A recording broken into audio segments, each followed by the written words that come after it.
N'hésitez pas à liker la vidéo si elle vous plaît et si vous êtes nouveau sur la chaîne, n'oubliez pas de vous abonner et d'activer la notification pour ne rater aucune de nos prochaines vidéos.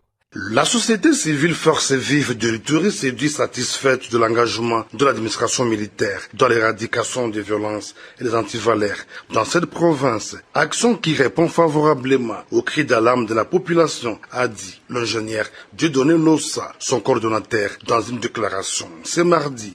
À nos jours, la société civile Forces vives de l'Ituri est reconnaissante des manifestations de bonne foi de l'autorité provinciale à faveur de la demande des paisibles citoyens.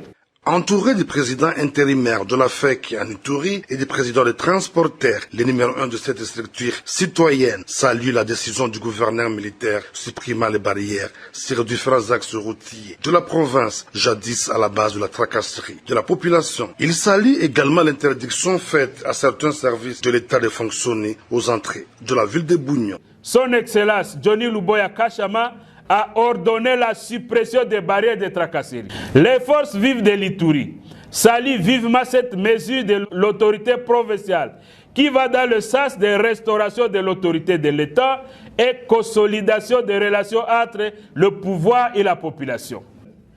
Les forces vives de l'Ituri invitent la population à accompagner les actions des gouverneurs en assurant le monitoring par rapport aux présentes mesures afin d'encourager l'autorité provinciale à aller jusqu'au bout, car la route est encore longue.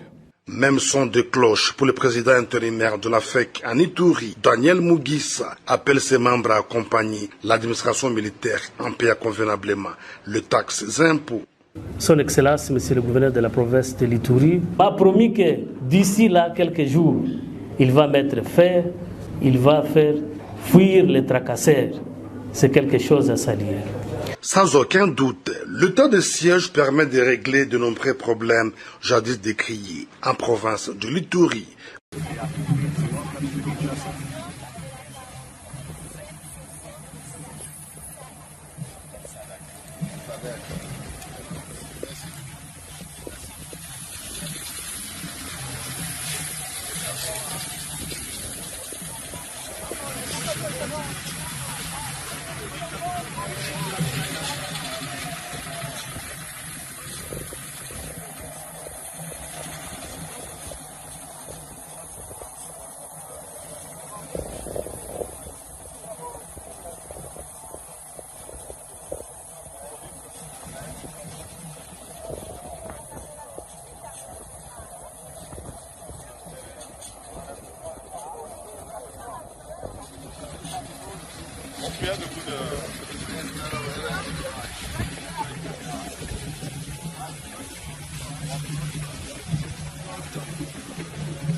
Je profite de votre mission pour en appeler aux communautés.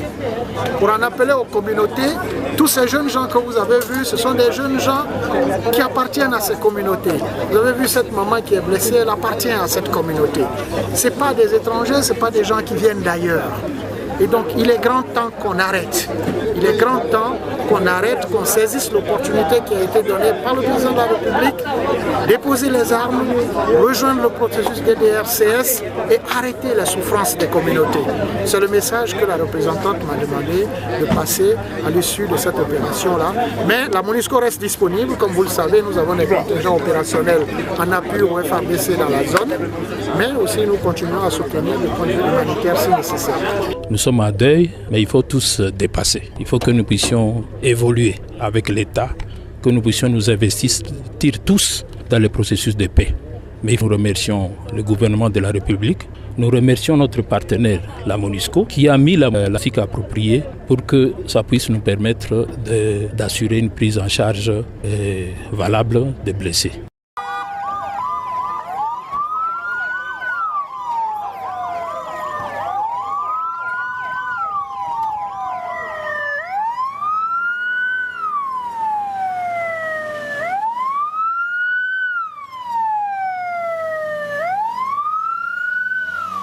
À la morgue de l'hôpital général de référence de Matanda, le comité provincial de sécurité élargi aux autorités urbaines de Butembo et les familles des disparus ont rendu des hommages dignes aux 2 policiers tués lors de l'attaque de type ADF à la prison de Kakwangura la nuit du 9 au 10 août à Butembo. Dans son horizon funèbre, police nationale congolaise Butembo a regretté cette perte humaine qui ne restera pas impunie, plutôt qui encourage la police à travailler pour mériter la confiance de la population. C'est pour moi ici l'occasion d'adresser mes vives félicitations à tous les policiers qui ont été déployés en ce lieu, malgré cette perte, car ils ont fait montre de leur bravoure en tuant dans les rangs de l'ennemi et en blessant plusieurs autres. Rien ne peut donc nous démoraliser. Bien au contraire, je demande à tous les policiers de doubler la vigilance et les efforts voulus pour poursuivre notre noble mission de sécurité publique pour continuer à mériter la confiance de l'autorité et du peuple.